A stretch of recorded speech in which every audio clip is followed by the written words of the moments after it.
Hey tennis fans, I'm Grace Carter and this is Tennis Now presented by Tennis Express. Tennis Express, order today and it ships today. Well, the waiting is over. Roland Garros gets underway this month and Maria Sharapova is not going to be there. That's right.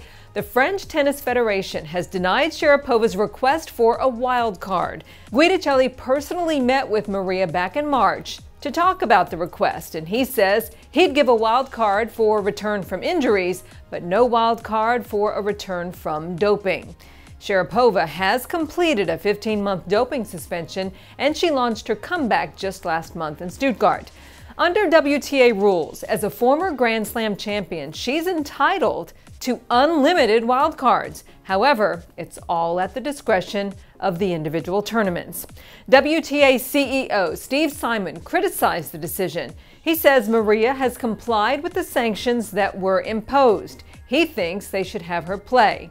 However, that statement didn't go over too well with some WTA players, including Nicole Gibbs, who thinks giving Sharapova the wild card would be disrespectful to the players who follow the rules. It was a double day of pain for Sharapova, who got this bad news, then had to go out and play a match, and then she suffered a left thigh injury, which forced her to retire from Rome. By the way, she was leading Mirjana Lucic-Baroni in the final, so not a good day. But a defiant Maria posted this tweet vowing to rise again. Sharapova is currently ranked number 211, which is too low to gain direct entry into Wimbledon, though she could play Wimbledon qualifying.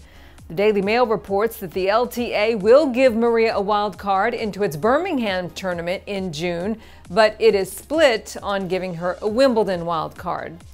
Former British number 1 Tim Henman, who heads the All England Club's wild card committee, is said to be against it. 1987 Wimbledon champion Pat Cash told the BBC that Maria should not be getting benefits from getting caught using an illegal drug.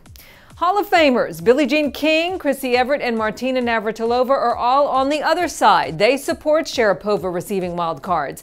They say she served her suspension and under current rules, she is eligible. Now we put the ball in your court. Did the French Federation do the right thing? Should Maria get a wild card into the main draw at Wimbledon, perhaps into qualifying, or no wild card at all? Let us know where you stand. Genie Bouchard isn't shy about what she thinks. She branded Sharapova a cheater, and then she beat her in a grudge match in Madrid last week. And as you know, Genie has her own drama. This week, another plot twist in her lawsuit against the USTA.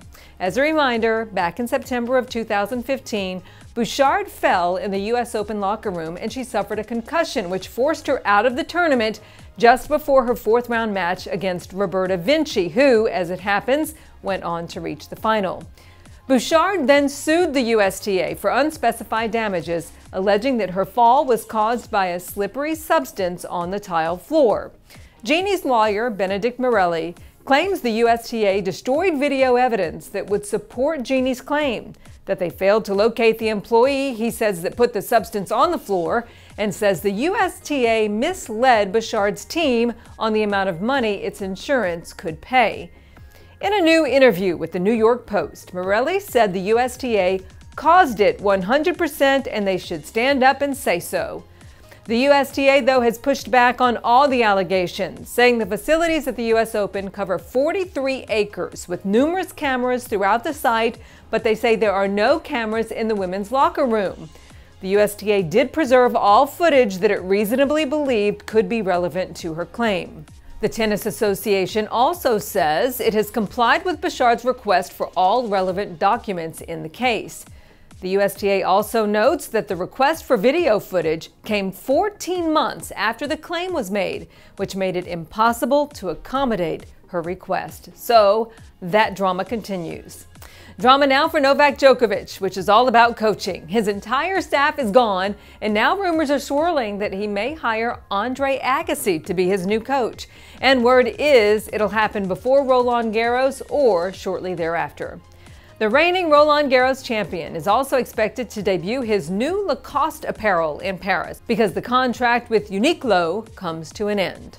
So you love Roland Garros but can't afford to take the trip to Paris? What to do? Well, hit New York City.